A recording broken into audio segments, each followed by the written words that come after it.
बिहार की रक्षा वाहिनी ने एक नया कीर्तिमान स्थापित किया है। अभी कुछ ही दिन पहले 15,000 नए गृहरक्षकों की बहाली हुई है। बहाली के तुरंत बाद जो है बिहटा के केंद्रीय प्रशिक्षण संस्थान आनंदपुर में 887 गृहरक्षकों का प्रशिक्षण शुरू हो गया। इसके पहले इतिहास में इतनी जल्दी बहाली प्रक्रिया के बाद कभी प्रशिक्षण शुरू नहीं हुआ था।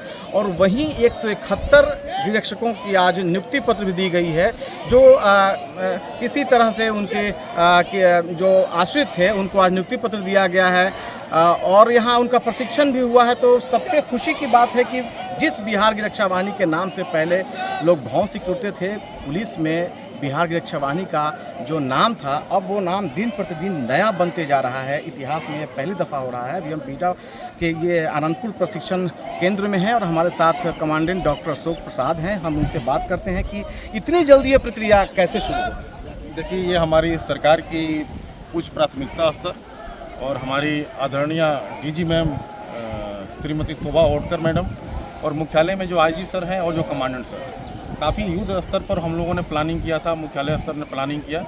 और आप देख रहे हैं कि 15,000 की चयन प्रक्रिया के उपरांत तत्काल जो है यहाँ पर 887 तो अभी प्रशिक्षणरत केंद्रीय प्रशिक्षण संस्थान में है। यहाँ से 201 महिलाएँ जो दरभंगा के थे उनको नवादा जिला में भेजा गया है और अन्य प्रशिक्षण केंद्र जहाँ जहाँ बिहार में हैं वहाँ भी प्रशिक्षण प्रारंभ हो चुका है। तो कहाँ इन लोगों की नियुक्ति होगी और इतनी जल्दी कैसे? तो उच्च प्राथमिकता स्तर से प्लानिंग, स्ट्रेटेजी और एक दृढ़ इच्छा शक्ति का परिणाम होता है और उसी का नतीजा है कि इतनी जल्दी चयन प्रक्रिया के बाद प्रशिक्षण भी प्रारंभ हो गया है।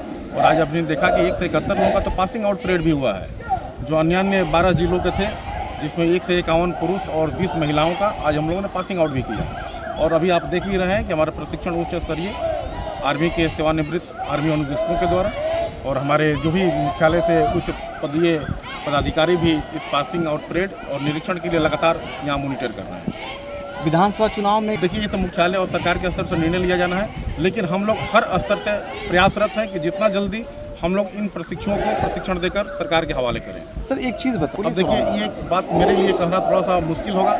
बहरहाल बिहार की रक्षा वाहिनी की अपनी एक स्वतंत्र स्वायत्त विशेषज्ञता रही है, इसकी अपनी कार्य करने की प्रणाली रही है। अलग अलग विविधतापूर्ण चुनौतियों का सामना करते रहे हैं और उसी चुनौतियों को सामना करते हुए जैसे जैसे सरकार की निर्देश प्राप्त हो रहा है उसके अनुकूल हम लोग इनको तैयार कर रहे हैं। अभी क्या नया होने वाला है? बहुत कुछ नया होने वाला है। बिहार की रक्षा वाहिनी में हम लोग एक कमांडो फोर्स का गठन के निर्णय लिया गया है। इसी में हम लोग 3 महीना का इनका सामान्य प्रशिक्षण के बाद 1 महीने का विशेषकृत प्रशिक्षण दिया जाएगा, जो तरह तरह के विशेषज्ञतापूर्ण होगा। तो निश्चित रूप से बिहार की रक्षा वाहिनी अब अपने नए कलेवर में आ गया है और बिहार की रक्षा वाहिनी की जो डीजी हैं शोभा ओडकर, उनके अथक प्रयासों के बाद इतनी जल्दी बहाली प्रक्रिया के बाद प्रशिक्षण भी शुरू हो गया है, जो बिहार के अन्य जिलों में है। और 171 जो नवनियुक्त गृहरक्षक हैं उनका आज यहाँ पासिंग आउट परेड हुआ है, सभी को नियुक्ति पत्र दिया गया है। काफ़ी खुशी का माहौल है और ये सभी आने वाले दिनों में विधानसभा चुनाव में इनकी नियुक्ति भी होगी और इन्हीं में से स्पेशल कमांडो फोर्स में भी जाएंगे और आपदा से लेकर जितनी भी सुरक्षा के मानक हैं उन सभी जगहों पर इनकी नियुक्ति की जाएगी। बिहटा से भारत एक्सप्रेस के लिए धर्मेंद्र आनंद।